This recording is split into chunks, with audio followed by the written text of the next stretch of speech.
સ્વર્ગની પરીઓ પણ શરમાય, જોજે કોઈની નજરે લાગી ના જાય.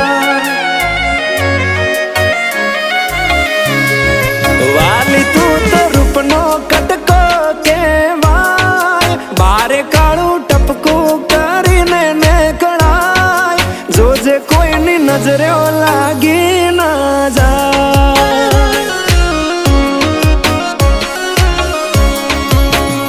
હો આવું રૂપ મેં તો પહેલી વાર જોયું, તને જોઈ તારા પર મન માર